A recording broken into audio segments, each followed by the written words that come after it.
So what I'm looking at doing is just doing a quick video to show the workflow of how I record the Bible project podcast that I'm doing.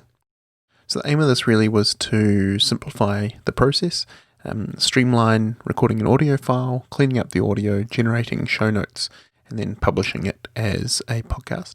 And basically what I want to be able to do is record an episode or two each day. And so I don't want to have to faff around and do a lot of that busy work. I just want to be able to record the audio and walk away. And that's what I've got set up now. So we'll just step through it and go from there. So initially it all starts in Audio Hijack, which is a great audio recording program.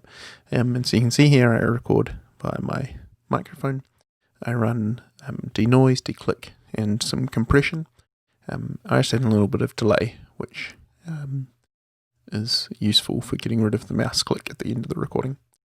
And then this gets recorded to an MP4 file, and this includes the date that it was recorded, but also a number of tags, so including the album and the track, and who I am, and then in what this comment section of the audio file is used for actually ends up becoming the show notes, but I'll talk more about that in a second.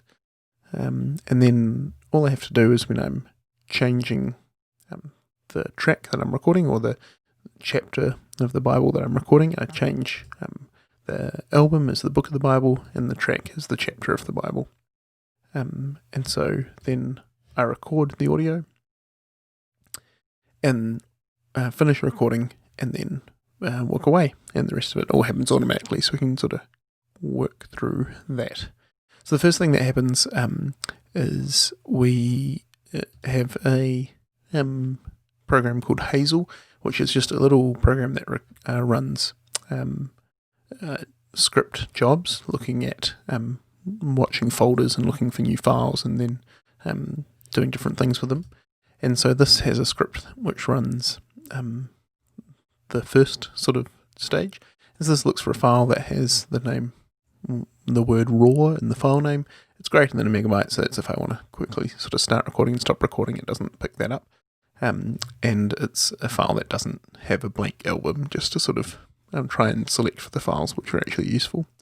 And then it renames that file using the audio metadata, so the album, which is the book of the Bible, the track, which is the chapter, and then it puts it into a subfolder of that book, and then it runs this shell script.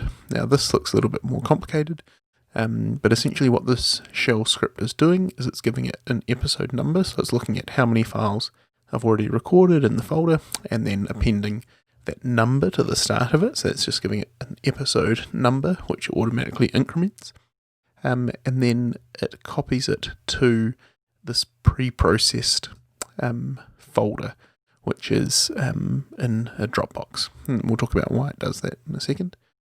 And then the second part of it here is messy, and I'm not good with bash scripting, but essentially what it's doing is it's using a tool to look at the metadata of the file, then pulling out the comment of that file, which was the comment that we had in our Audio Hijack, and turning that into a text file.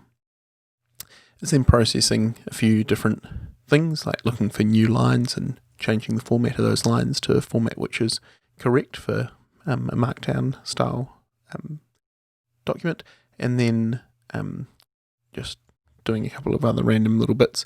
But essentially it's taking that comment and turning it into a markdown file, which will become the show notes of the episode. So if we close that, the next thing that happens is that folder got copied into a Dropbox preprocessed folder that you saw in that shell script, and that actually gets picked up by Zapier. So Zapier is an online service that looks that can run a whole bunch of scripts. It's kind of like a Hazel, but using online resources, and so that finds a file in this preprocessed folder in the Bible project, and then sends it to our Auphonic, which is another online service. And so Auphonic is a service that does a lot of audio processing, and for a couple of hours a month, you can use it for free. And so Auphonic then picks up the file. Most importantly, and what I really use it for, is this adaptive leveler and loudness normalization. And so that's just getting all of the audio that's recorded into a nice even sound. Also does a little bit of noise reduction and things as well, but that's not really necessary given that Audio Hijack has really good noise reduction built into it already. But basically what that is doing is applying those normalization algorithms and then exporting it as an MP3 in the specified sort of bitrate and format there. Auphonic can do heaps of other stuff. You do speech recognition, create little videos with the words flashing up as you talk and that sort of stuff, and I'm not using any of that. So then Auphonic processes the audio, generates an MP3, and then sends that back out to Dropbox. Dropbox then syncs that down to my computer, and then puts it into the processed Dropbox format. When it's in there, we run a second Hazel script, and so this is a really simple one, and so this just looks for the resultant MP3 that Auphonic generates, and just moves it to a different folder, which is the JustCast folder. So JustCast is another online service that looks at a Dropbox folder. So JustCast is a folder within Dropbox. So it looks at that Dropbox folder and then generates an podcast feed from that Dropbox folder and actually serves the MP3 from your Dropbox. And so you can have up to 2 gigs free, and with JustCast you can use it for 3 episodes in your RSS feed for free. But if you want a longer RSS feed, so people can use look at older episodes, then it's just a small monthly fee, which I use. But basically it then uses your MP3 file to generate this RSS feed for the podcast, and then to get the show notes, it looks in that same folder, and this is the last Hazel script that runs, is it gets that markdown folder that was created earlier on from the comment section of the audio file and moves it into that same Bible Project JustCast folder.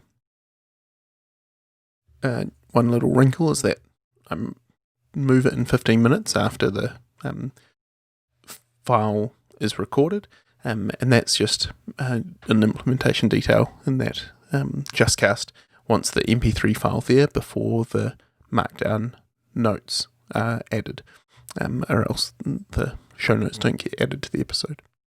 But basically then you now have a published podcast episode that people can subscribe to and listen, and the audio's nice and sweet, and you don't have to do anything apart from hit record, hit stop, and walk away.